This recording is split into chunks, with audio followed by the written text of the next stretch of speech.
You ask Tiger to solve. This deals with linear equations with one unknown. The final result is u equals -3. Let's solve it step by step.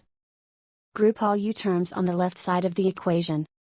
Subtract 7u from both sides.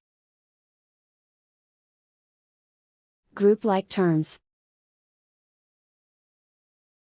Simplify the arithmetic.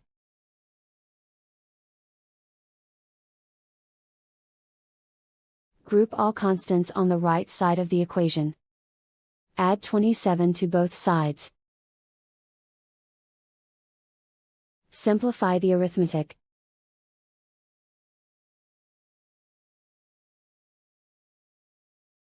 Isolate the u. Divide both sides by -9. Cancel out the negatives.